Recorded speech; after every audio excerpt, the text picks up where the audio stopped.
നമസ്തേ. കേരള PSCക്കെതിരെ ഗുരുതര ആരോപണങ്ങളുമായി BJP ദേശീയ നിർവാഹക സമിതി അംഗം PK കൃഷ്ണദാസ് രംഗത്ത്. PSCയിലെ അഴിമതിയും നിയമന ക്രമക്കേടുകളും മറച്ചുവെക്കാനാണ് വിവരാവകാശ കമ്മീഷന്റെ ഉത്തരവിനെതിരെ ഹൈക്കോടതിയെ സമീപിക്കുന്നതെന്നാണ് അദ്ദേഹത്തിന്റെ ആരോപണം. PSC ചെയർമാനെയും അംഗങ്ങളെയും പിരിച്ചുവിട്ട് സമഗ്ര അന്വേഷണം നടത്തണമെന്നും അദ്ദേഹം ആവശ്യപ്പെട്ടു. അതേസമയം അമൃത് ഭാരത് സ്റ്റേഷൻ പദ്ധതിയിലൂടെ കേരളത്തിലെ റെയിൽവേ വികസനത്തിൽ കേന്ദ്ര സർക്കാർ വലിയ മുന്നേറ്റമാണ് നടത്തുന്നതെന്നും അദ്ദേഹം വ്യക്തമാക്കി. മാരാർജി ഭവനിൽ മാധ്യമങ്ങളോട് പ്രതികരിക്കുകയായിരുന്നു അദ്ദേഹം. ആ വാർത്താ സമ്മേളനത്തിന്റെ പൂർണ്ണരൂപം കാണാം. വിവരാവകാശ നിയമമനുസരിച്ച് ബന്ധപ്പെട്ട രേഖകൾ കൈമാറണമെന്ന് വിവരാവകാശ കമ്മീഷന്റെ നിർദ്ദേശം PSC നിരാകരിച്ചത് വൻ ക്രമക്കേടുകൾ മൂടിവെക്കാനുള്ള ബോധപൂർവമായ ശ്രമത്തിൻ്റെ ഭാഗമാണ്. ആസൂത്രണ ബോർഡിലെ നിയമനവുമായി ബന്ധപ്പെട്ടാണ് ചില രേഖകൾ കൈമാറണമെന്ന് PSCയോട് ആവശ്യപ്പെട്ടത്. പക്ഷേ PSC കൊടുക്കാൻ തയ്യാറായില്ല. വിവരാവകാശ കമ്മീഷൻ ആവശ്യപ്പെട്ടിട്ടും നിർദ്ദേശിച്ചിട്ടും PSC കമ്മീഷന്റെ നിർദ്ദേശം നിരാകരിക്കുകയാണ് ചെയ്തത്.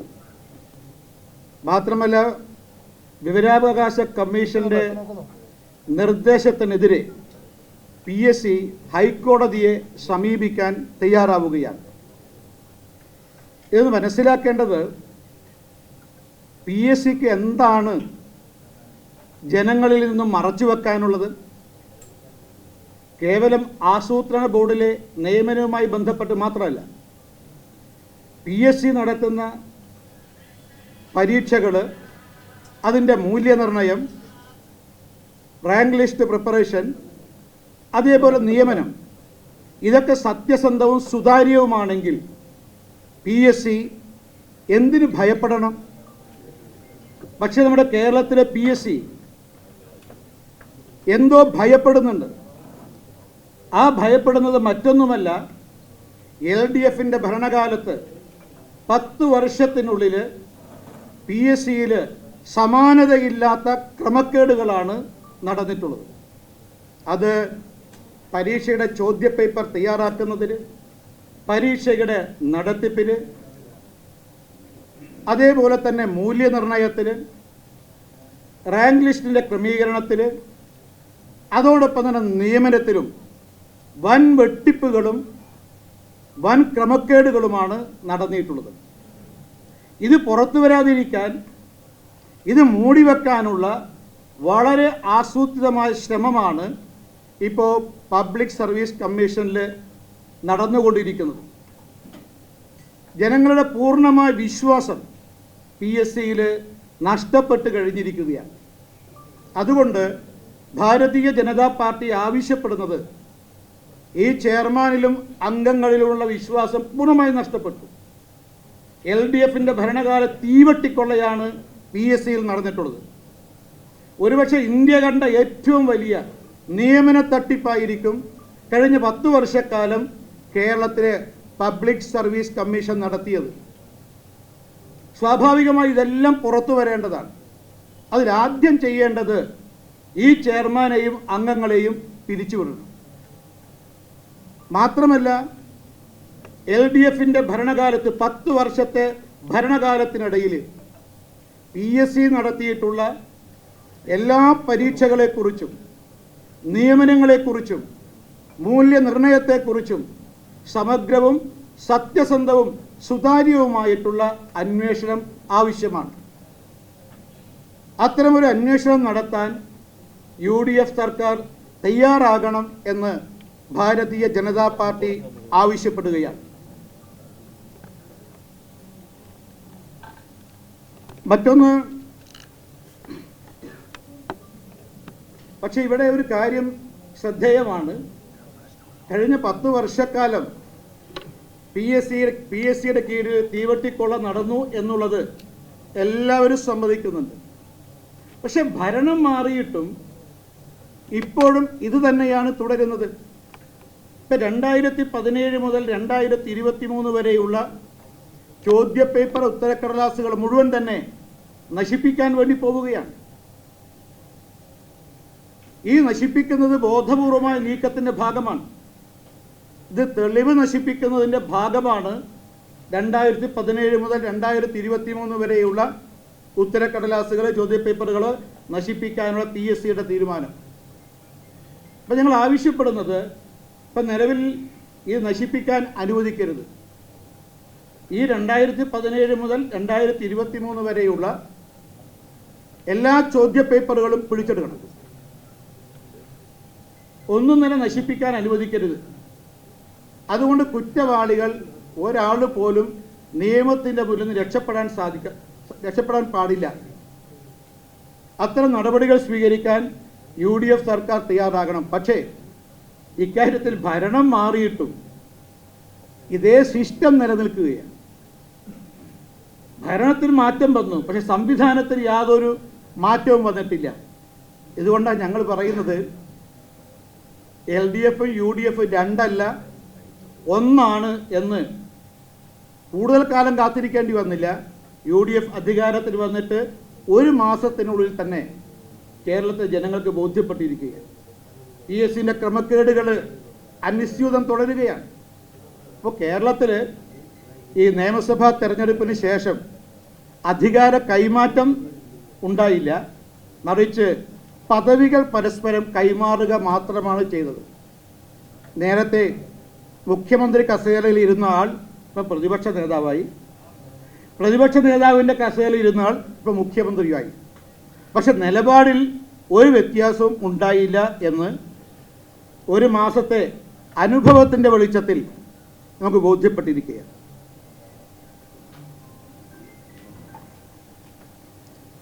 രണ്ടാമത്തെ കാര്യം,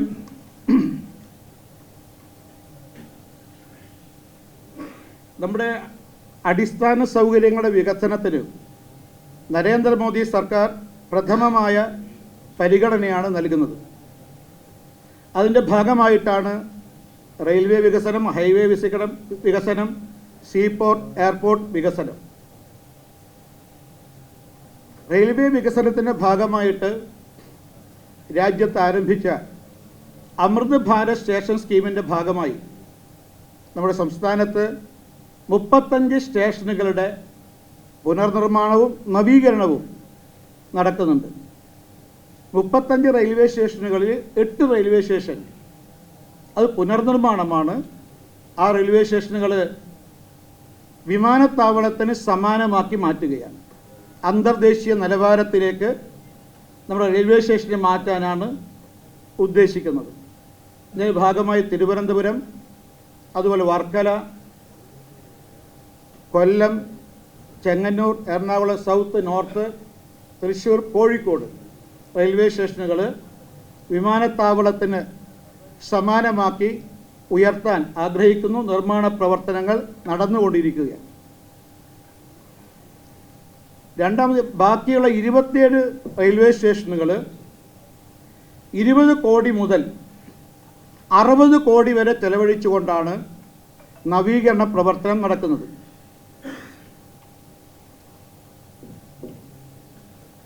ഈ നവീകരണ പ്രവർത്തനം പൂർത്തിയാക്കിയ 6 റെയിൽവേ സ്റ്റേഷനുകളുടെ ഉദ്ഘാടനം നാളെ വൈകുന്നേരം ബഹുമാനപ്പെട്ട പ്രധാനമന്ത്രി ഓൺലൈനായിട്ട് നിർവഹിക്കുകയാണ്.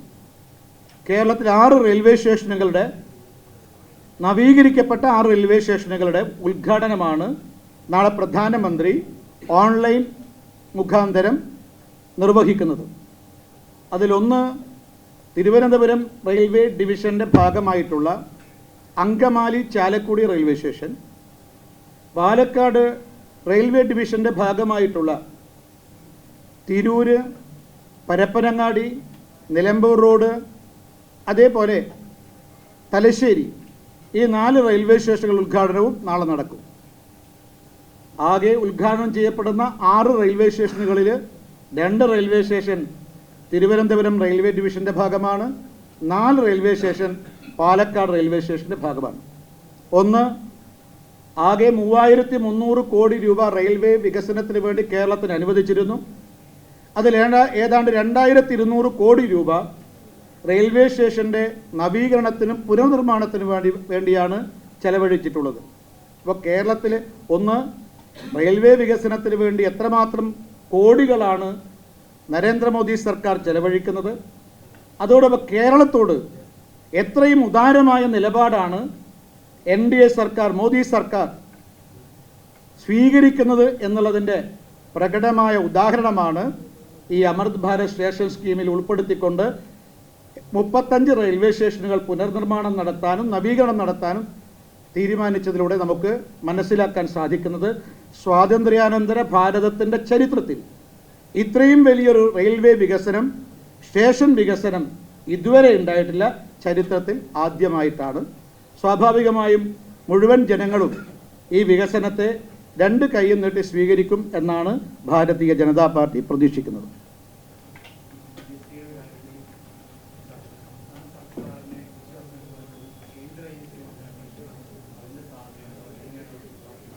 തീർച്ചയായിട്ടും നമ്മുടെ സംസ്ഥാന സർക്കാരിന് അക്കാര്യത്തെക്കുറിച്ച് ചിന്തിക്കാവുന്നതാണ്. കാരണം PSCയിൽ 10 വർഷക്കാലത്തെ നിയമന തട്ടിപ്പുകൾ, കൊള്ളരുതായ്മകൾ, ക്രമക്കേടുകൾ അത്രയും വലുതാണ്. അഭ്യസ്തവിദ്യരായ യുവാക്കന്മാർക്ക് ഒരുപാട് സംശയങ്ങളുണ്ട്, പല ദുരൂഹതകളും നടന്നിട്ടുണ്ട്. അതുകൊണ്ട് ഒരു കേന്ദ്ര ഏജൻസിയെ കൊണ്ട് അന്വേഷിപ്പിക്കാൻ സംസ്ഥാന സർക്കാർ തയ്യാറാകേണ്ടതാണ്.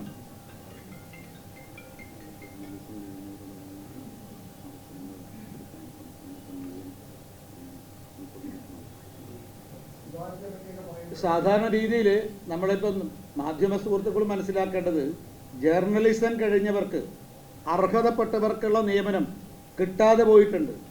സ്വാഭാവികമായിട്ടും നിങ്ങളടക്കം ഉൾപ്പെടെ എല്ലാ വിഭാഗം ആളുകളും അവർക്ക് അർഹതപ്പെട്ടവർക്ക് നിയമനം കിട്ടിയിട്ടില്ല. അതുകൊണ്ട് ഇക്കാര്യത്തെക്കുറിച്ച് ഗൗരവപൂർവ്വം ചർച്ച ചെയ്യണം എന്നുള്ളതാണ് ഭാരതീയ ജനതാ പാർട്ടിയുടെ ആവശ്യം.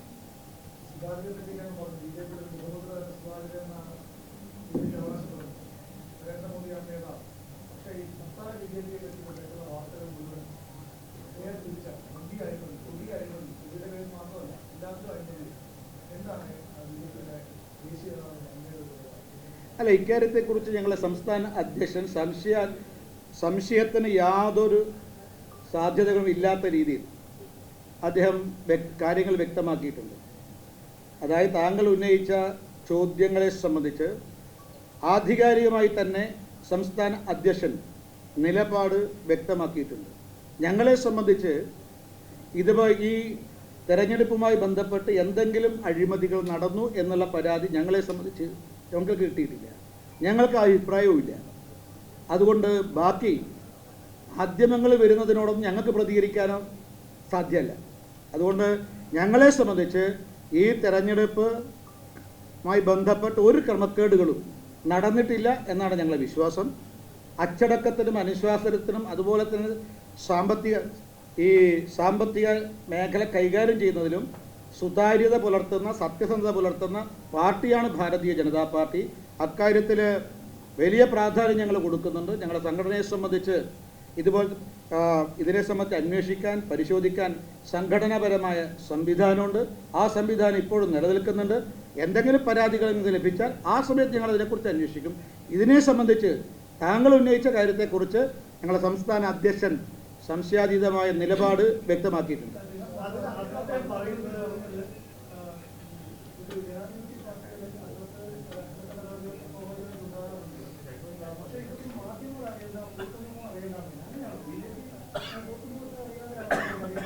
അല്ല, അതല്ല, ഞങ്ങളെ സംബന്ധിച്ച് ഞങ്ങളെ പാർട്ടിക്കകത്ത് എന്തെങ്കിലും ഇതുപോലെ പരാതികളുണ്ടെങ്കിൽ അത് കോൺഗ്രസിനെ പോലെ CPM-നെ പോലെയല്ല. ഞങ്ങൾക്ക് പരിശോധിക്കാൻ സംവിധാനങ്ങളുണ്ട്, അച്ചടക്ക സമിതിയുണ്ട്. അവർ പരിശോധിക്കും. എങ്ങനെ ഉണ്ടെങ്കിൽ പരാതി കിട്ടിക്കഴിഞ്ഞാൽ ഒരു നൂതനമായ കാര്യമൊന്നുമില്ല.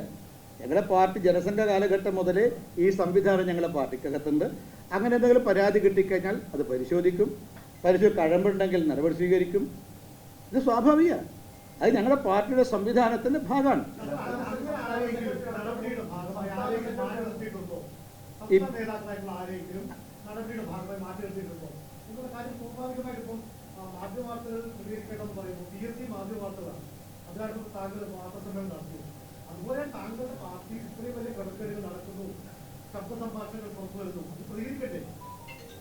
അതെ, ഞാൻ സൂചിപ്പിച്ചാലോ ഇക്കാര്യത്തെക്കുറിച്ച് ഞങ്ങളെ സംബന്ധിച്ച് നിങ്ങൾ ഓരോ ദിവസം കൂടുമ്പോൾ എത്ര ലക്ഷം, ആ ലക്ഷം, ഈ ലക്ഷം, ഇതിനോടൊക്കെ ഞങ്ങളെ സംബന്ധിച്ച് ഞങ്ങൾക്ക് ആധികാരികമായിട്ട് പരാതി ലഭിച്ചാൽ ഞങ്ങൾ അതിനെക്കുറിച്ച് ആ സമയത്താണ് ശ്രദ്ധിക്കുക. ഞങ്ങളെ ഈ സമയം വരെ ഞങ്ങളെ സംസ്ഥാന അധ്യക്ഷ നിലപാട് വ്യക്തമാക്കിയിട്ടുണ്ട്. അതായത് ഈ സമയം വരെ ഞങ്ങളെ സംബന്ധിച്ച് ഞങ്ങളുടെ മുന്നിൽ യാതൊരു പരാതിയില്ല. ഞങ്ങളെ സംബന്ധിച്ച് പരാതി കിട്ടിക്കഴിഞ്ഞാൽ ആ സമയത്ത് അന്വേഷിക്കും. ഇല്ല, ശബ്ദരേഖയൊന്നും ഞാൻ കേട്ടില്ല.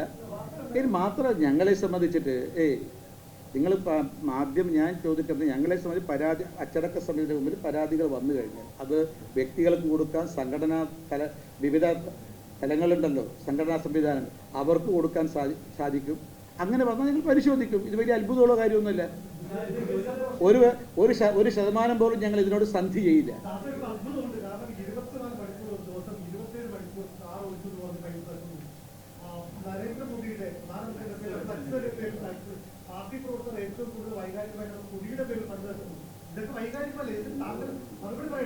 അല്ല, അതെല്ലാം നിങ്ങൾ ഓരോ ദിവസവും ഓരോ വാർത്ത കൊടുക്കുന്നുണ്ട്, സ്വാഭാവികം. നിങ്ങൾ ആ വാർത്ത കൊടുക്കാനുള്ള സ്വാതന്ത്ര്യത്തെ ഞങ്ങളാരും നിഷേധിക്കുന്നില്ല. പക്ഷേ അതിൻ്റെ ശരിതെറ്റുകളെക്കുറിച്ച് നിങ്ങൾക്ക് എവിടെ നിന്നാണോ കിട്ടിയത് അവരോട് ചോദിക്കുന്നത് നല്ലത്. നിങ്ങളെവിടെ നിന്നെങ്കിലും വാർത്തകൾ കൊണ്ടുവരിക അല്ല.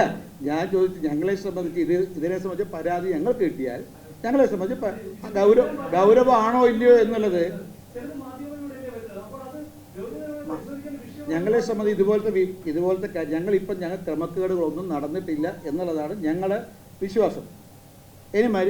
അതിനെതിരെ വേറെ എന്തെങ്കിലും പരാതികൾ എവിടെന്തെങ്കിലും വന്നാൽ ഞങ്ങൾ അതിനെക്കുറിച്ച് അന്വേഷിക്കും. പക്ഷെ ഇപ്പം ഞാൻ ചോദിച്ചല്ലോ, മാധ്യമ സുഹൃത്തുക്കൾക്ക് അല്ലെങ്കിൽ മാധ്യമ പ്രതിനിധികൾക്ക് ഇത്തരം വാർത്തകൾ കൊടുക്കുന്നതിൽ ഞങ്ങളതിലല്ല. പക്ഷെ നിങ്ങൾ കൊടുത്ത വാർത്തയുടെ ഉത്തരം ഞങ്ങൾ പറയണം, അതിന് നിലപാട് ഞങ്ങൾ വ്യക്തമാക്കണം എന്ന് പറയുന്നതിൽ ഞങ്ങൾ യോജിക്കുന്നു.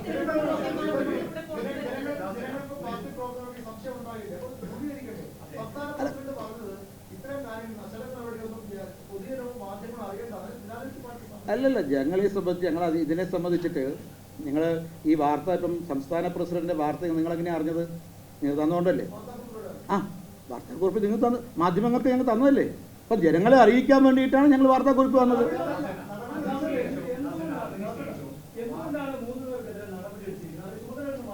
ഇല്ല, ഞങ്ങളെ സംബന്ധിച്ച് ഇതൊക്കെ നിങ്ങൾ കൊടുത്തതാണ്. ഞങ്ങളെ സംബന്ധിച്ച് ഒരു കാര്യം വ്യക്തമാക്കുന്നത്, ഇതിൽ ഈ അച്ചടക്ക സമിതി രൂപീകരിക്കുക, അച്ചടക്ക സമിതിക്ക് പരാതി കിട്ടി അതിനെക്കുറിച്ച് അന്വേഷിക്കുക, പരിശോധന തന്നെ കണ്ടെത്തിയ നടപടി സ്വീകരിക്കുക, ഇതും അത് ഒരു ഇലക്ഷൻ്റെ ഭാഗമായിട്ട് മാത്രമല്ല, ഞങ്ങൾ സാധാരണ രീതിയിൽ സംഘടനക്കകത്തുള്ള സംവിധാനത്തിൻ്റെ ഭാഗമാണ്. അതൊക്കെ ഞങ്ങളത് നിങ്ങൾ ഒരു അസാധാരണമായ രീതിയാണെന്ന് നിങ്ങൾ കരുതണ്ടേ?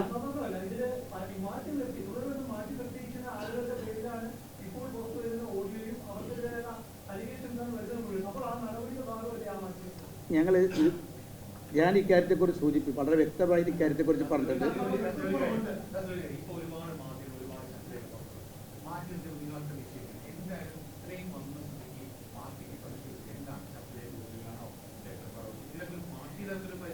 ഇക്കാര്യം ഞാൻ സൂചിപ്പിച്ചല്ലോ, ഇക്കാര്യത്തിൽ ഞങ്ങൾക്ക് മുന്നിൽ, ഞങ്ങളുടെ നേതൃത്വത്തിൻ്റെ മുന്നിൽ, അച്ചടക്ക സമിതിക്ക് മുന്നിൽ സാധാരണ രീതിയിൽ ഞങ്ങളെ ഇതനുസരിച്ച് പരാതികൾ വന്നാൽ ഞാൻ നേരത്തെ സൂചിപ്പിച്ചല്ലോ, ഞങ്ങൾ പരിശോധിക്കാറുണ്ട്, കണ്ടെത്താറുണ്ട്, അന്വേഷിക്കാറുണ്ട്, എല്ലാം ചെയ്യാറുണ്ട്. ഞങ്ങൾക്ക് അതിലൊരു പുതുമയൊന്നുമില്ല.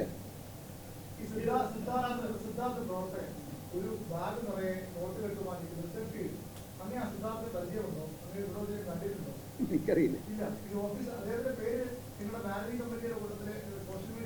അല്ല, തെരഞ്ഞെടുപ്പുമായി ബന്ധപ്പെട്ട് നൂറുകണക്കിന് ആളുകൾ പ്രവർത്തിക്കുന്നുണ്ട്. സ്വാഭാവികം, നിങ്ങൾക്ക് എല്ലാവർക്കും അറിയാം.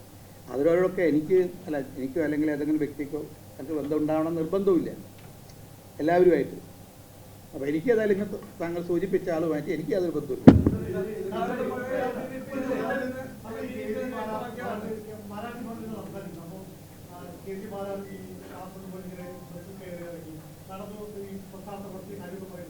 അങ്ങനെ ഒരു പ്രസ്ഥാനത്തിന്റെ ഈ ഓഫീസിൽ നിന്നാണ് പലപ്പോഴും ഈ പറയുന്ന 30 ലക്ഷം രൂപ കുടിയുടെ കമ്മീഷൻ വാങ്ങി പറയണം, ഓടി വരികയാണ്. സാധാരണക്കാരായ ഈ സംഘടന നിൽക്കുന്ന ആൾക്ക് വലിയ വേദന ഉണ്ടാക്കില്ല. അവിടെ ഒരു അന്വേഷണം വേണ്ടേ?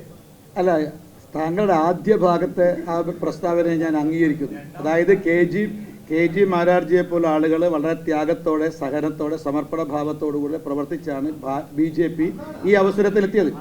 അതുപോലെ അത് മാത്രമല്ല, അതുപോലെ ആ പാത പിന്തുടർന്നുകൊണ്ട് ലക്ഷാവധി പ്രവർത്തകന്മാർ അത്തരത്തിലുള്ള ത്യാഗോജ്വലമായ പ്രവർത്തനത്തിൻ്റെ ഭാഗമായിട്ടാണ് ഇന്ന് 3 MLA-മാരെ വിജയിപ്പിക്കത്തക്ക രീതിയിൽ ഏതാണ്ട് 15% വോട്ട് രാഷ്ട്രീയ പാർട്ടിയായിട്ട് BJP മാറിയത്.